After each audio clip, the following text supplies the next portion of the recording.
দেশে অন্তর্বর্তী সরকারের বৈধতা নিয়ে দীর্ঘদিনের বিতর্ক ও আইনি টানাপোড়েন শেষ পর্যন্ত সুপ্রিম কোর্টের শীর্ষ আদালতে এসে চূড়ান্ত নিষ্পত্তি পেয়েছে।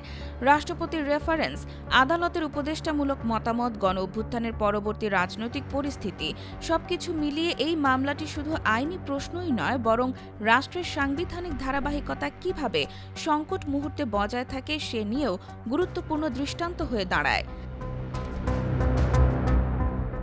অন্তর্বর্তী সরকারের শপথ ও গঠনকে বৈধ ঘোষণা করে হাইকোর্টের দেওয়া আদেশের বিরুদ্ধে করা লিভ টু আপিল খারিজ করে দিয়েছেন আপিল বিভাগ।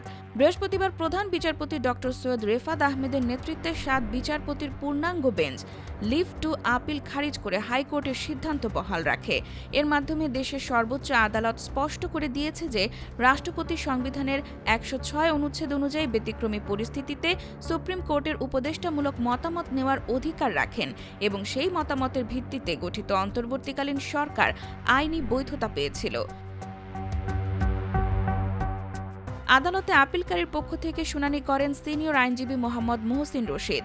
অন্যদিকে ইন্টারভেনার হিসেবে যুক্ত লেখক ফিরোজ আহমেদ সহ বার কাউন্সিলের প্রতিনিধিদের জন্য সিনিয়র আইনজীবীরা শুনানি করেন।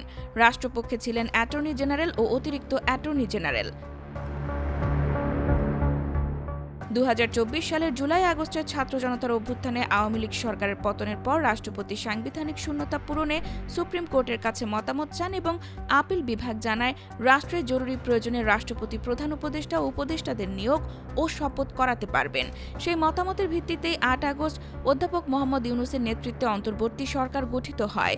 এই প্রক্রিয়া চ্যালেঞ্জ করে মোহাম্মদ মুহসিন রশিদের করা রিট হাইকোর্ট জানুয়ারি মাসেই সরাসরি খারিজ করে বলেছিল, রাষ্ট্রপতি আইনি ম্যান্ডেট ও জনগণের ইচ্ছার ভিত্তিতেই ওই সিদ্ধান্ত নেন এবং ২০২৪ সালের গণ অভ্যুত্থান দেশের রাজনৈতিক ইতিহাসের স্বীকৃত অংশ।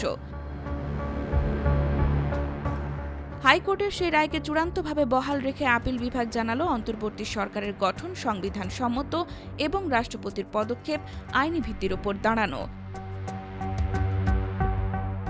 IBTV USA, new York.